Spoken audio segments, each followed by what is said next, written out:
Ini bakal banyak yang kita bahas bro. Kemarin gue udah sempat bilang bahwa kita akan bikin edukasi mengenai kondisi potensi market sekarang buat teman-teman yang belajar investasi ke depannya akan seperti apa. Tapi mungkin kita akan mulai dengan bahas makroekonomi dulu bro. Ini secara makro kalau kita lihat emas per hari ini, mau Indonesia mau kita ngomong harga antam atau harga emas dunia bro ya, mengalami kenaikan yang signifikan ya per hari ini ya. Jadi saham di global, ini gue gak ngomong di US, saham di global tuh jatuh ya, gold itu lagi rise. Market tensi itu naik bro ya. Jadi kalau kita lihat di sini Asian shares dan US stock index itu futuresnya ya. Mereka koreksi dulu karena tensi ini jelek lah ibarat tensi global. Oke. Ini gue juga lihat di sini gold naik demandnya ya, so untuk safe haven asset. Yield 10-year treasury juga naik 2 basis points ke 4,42. Dollar dip 0,2%. Yen menguat ya. Jadi kalau kita lihat dari S&P 500 itu nge-slip 0,6% bro per malam kemarin. Dan ini kayaknya banyak sekali tensi-tensi geopolitik yang orang kayaknya para trader di dunia ini masih was-was. Setuju. Nah kalau kita lihat sekarang, coba mungkin dilihat kita mulai dari price action di S&P 500. Apa yang lu lihat di sana bro? Karena biasanya S&P 500 itu bisa jadi leading indicator ya bro, SPX ini. Nah, SPX mengalami bounce yang saya ngomong signifikan ya dari area 5.000 karena satu yaitu area psikologis dan balik lagi bro, sekarang orang ngelakuin technical analysis apapun sejago apapun sangat depending ke Trump mau ngomong apa. Betul. Dan ketika tarif dengan Cina itu di pause ya, kita dapetin ya bounce yang cukup signifikan ya 20% di S&P 500. Ya. Dan sekarang ya sebenarnya S&P 500 ini sudah mendekati area yang kita patut waspada karena udah deket-deket 6.000 nih sekarang. Ya, kita udah di area 5.900 dan ya kita ngomong ya osilator, dia udah mulai ada di area yang overbought ya, dia crossing down. Sehingga kalau misalkan ya di sini Trump kasih suatu update lagi ya mengenai tarif dan juga ada hal-hal geopolitik lain yang kurang favorable ke market, ya ada potensi S&P di sini memperoleh namanya selling pressure di area all time high-nya. Kalau kita lihat juga ya secara data bahwa Cina ini sekarang kan bilang bahwa dia akan retaliasi bro melawan US. Cina bersumpah akan meretaliasi lawan US dan mendesak Donald Trump untuk melakukan perbincangan lebih lanjut tentang apa yang dia mau lakukan dengan tarifnya ini ya. Jadi talk bilateral harus dilakukan. Dan statement dari Beijing juga sudah jelas ya. Dan Xi Jinping juga menurut gue stance-nya quite clear ya lewat dia punya spokesperson juga untuk bilang bahwa Cina nggak akan take ini very lightly. Jadi Cina akan melakukan semacam eskalasi dari perang dagang ini. Karena kan kayak kita lihat juga memang adanya perbedaan ideologi yang kuat juga. Betul. Pemimpinnya juga sama-sama kita ngomong alpha juga kan dua-duanya. Betul.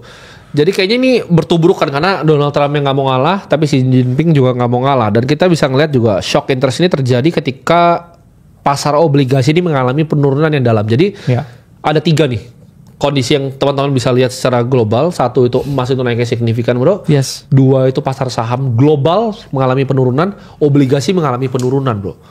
Jadi kalau gue sebutnya ini dalam pengalaman gue 10 tahun di market ini biasanya bau tai. Jadi emas naik, saham dan obligasi turun. Karena gini, biasa emas naik, saham itu boleh turun, tapi obligasi biasanya naik. Ini saham turun, obligasi juga turun. Karena bond itu bro, pasar hutang itu pasar yang paling besar di dunia. 300 triliun US dollar. Jadi biasa leading indicator dari semua makroekonomi itu bond dulu. Jadi kalau bond udah collapse, itu biasa jadi tanda tanya untuk pelaku pasar. Nah, sekarang ini coba kita lihat price action dari gold bro. Kita lihat rally-nya mungkin selama 5 tahun terakhir dari price action apa yang lu lihat di sana secara teknikal.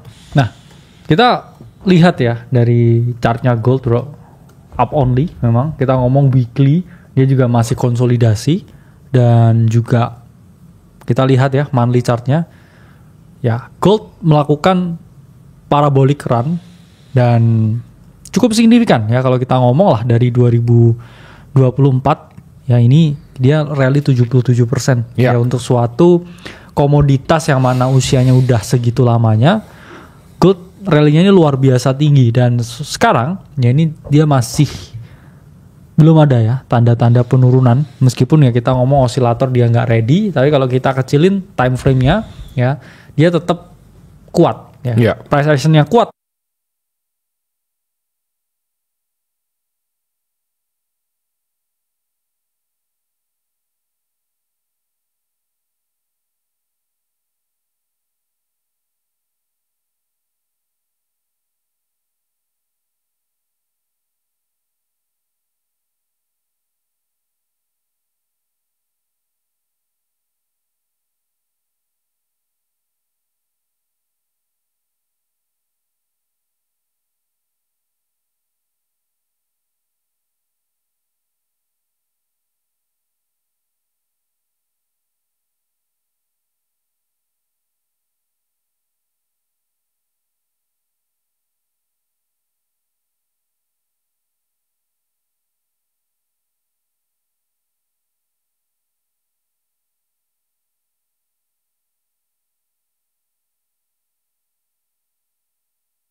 Kasih gue jempol holdernya. Ini dulu ya kita Oke, udah. mulai lagi ya. Udah nyala nih. Oke, halo Kasih semuanya. Waktu lagi ya.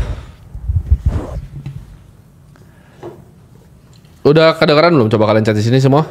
Nah, oke. Biar balik dulu bro kayaknya. Iya, biar balik dulu ini kita kasih welcome dulu, kita kasih waktu sebentar ya. Kasih ini welcome drink lagi. Welcome drink lagi nih, welcome drink. Air putih satu. Udah balik ya, oke. Ya biar ini lu gue. Jadi tadi kita lagi live asik-asik seperti biasa. Provider kita NetCity Persada itu matiin internet kita entah kenapa. Langsung telepon orangnya karena sekarang mereka udah ada kontak khusus. Jadi routernya tadi langsung dipanggil orangnya, ya kan, telepon baru nyala. Cuma kan maksudnya sebagai provider itu bukanlah hal yang wajar bro untuk dilakukan gitu. Dan kalau lu mau monopoli suatu daerah, kasihlah service yang terbaik atau kasih bisa alternatif gitu kan.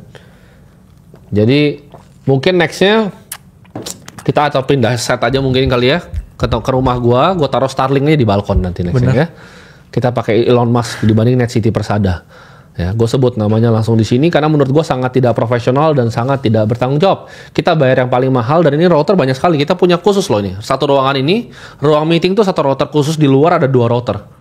Dan kalau kayak masih lambat itu udah nggak paham bro ya. Kita bayar paket yang paling mahal yang manusia bisa bayar. Kita set semua routernya. Lambat gak apa-apa, limit juga. Lambat nggak apa-apa kita, tapi jangan sampai mati gitu. Kurang ajar itu. Kalau mati itu kurang ajar ya.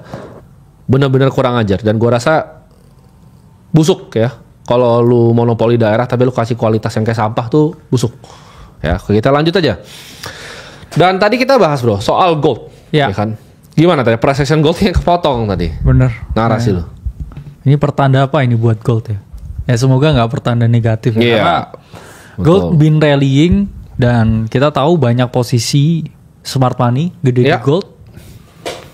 Dan kita pun sebenarnya juga punya ya. Maksudnya mulai ya building position juga ke dalam salah satu aset kelas ini. Karena dari awal udah kita jelasin ya, kita selalu kejar cuan di market. Sehingga gold price action-nya sama, masih oke ya. Base rally dan sekarang juga building on base dengan trajektori ya, potensi ke 3.500 dan juga lebih tinggi. Seperti yang Bro Tim tadi bilang, sebenarnya kayak gold itu aset yang mana ketika dunia nggak baik-baik saja, dia biasanya naik harganya. Ya. Dan ya I think ini konsolidasi ya before the next leg up. Yang kita lihat dari semua price action pun juga tetap sama. Jadi ya buat orang yang holder gold ya kita ngomong, I think still have leg to go. Ya. Dari range ini ya let's see. Nah jadi kita kalau sekarang bro, ini kan kita di area, coba kita mungkin teman-teman banyak yang penasaran tentang price actionnya Bitcoin bro. Yes, ya ini yang ditunggu-tunggu. Ini yang ditunggu-tunggu nih bro. Di level seperti sekarang ini apa sih yang sebenarnya teman-teman harus waspada dan lihat bro di level seperti sekarang ini kan 105.181 bro. Kemarin kan sempat 103.000, gimana? Kita kalau lihat price actionnya Bitcoin, kita lihat pakai yang namanya monthly chart. Ini banyak pertanyaan dari teman-teman. Orang banyak yang melihat bro, fraktal dari price action sekarang di monthly chart itu mirip seperti 2021. Bilangnya double top. Ya, apakah kita udah monthly close ya? Dia monthly-nya persis ya ini. Dia break structure di 2021 setelah melakukan yang namanya mid-year correction ya di 13 EMA, terus dia bouncing ya, dia ambil ya liquidity di atas dan kemudian habis itu langsung minus 74%. Iya, betul. Apakah ini hal yang sama? Jadi teman-teman kalau kita lihat ya price action dari Bitcoin, kita selalu ngomong ideal topnya itu kurang lebih itu 500 hari setelah halving. Yang mana meskipun formasinya sama seperti tahun 2021, harusnya kita masih ada 100 hari lagi di mana harga ini berpotensi mengalami kenaikan. Iya. Cuman ya disclaimer alert ya buat teman-teman yang udah ngikutin kita ya sejak Bitcoin 20-an ribu atau bahkan udah beli ya dari 2022, 2023, gak ada salahnya ya bro untuk mulai trimming posisi dan juga realisasiin keuntungannya. Yang mana ya kita pun bilang juga ke teman-teman ya, kita pun juga lihat potensi building position ya juga di kelas aset yang lain dan gak ada salahnya ya take profit daripada kita take picture. Tapi kalau kita lihat juga ya di weekly chartnya sekarang gold ya jadinya Bitcoin ya ini sebenarnya masih mempertahankan ya area di atas 105.000. Yang mana ya kita berharap ya dia masih ada beberapa ratus hari ke depan ya. Kita kan selalu bilang target kita di 100.000 ya, target kedua di 120.000. Target kita udah tercapai dan buat teman-teman pasti banyak pertanyaan nih. Saya kan baru tahu kripto sekarang, baru mau masuk Bitcoin sekarang, kita bilang buat kalian yang mau lamsam di harga ini, itu hukumnya haram. Kalau kalian mau building position di Bitcoin, ya dollar cost average, ya pelajarin kripto, dan selengkapnya kita ada juga. Kita hari ini bikin modul mengenai gimana applying money management, risk management, ketika teman-teman ini mau berinvestasi di kripto tahun ini. Ya memang kalau modul sifatnya panjang, yaitu nggak bisa kita kasih semuanya di sini. Maka dari itu teman-teman bisa gabung ya di Discord kita akan selalu kasih modul gratis setiap minggunya dan penerapan ya exit strategy dan juga money management di kripto tahun ini, tepatnya di 2025. Ini bisa teman-teman tonton ya hari ini.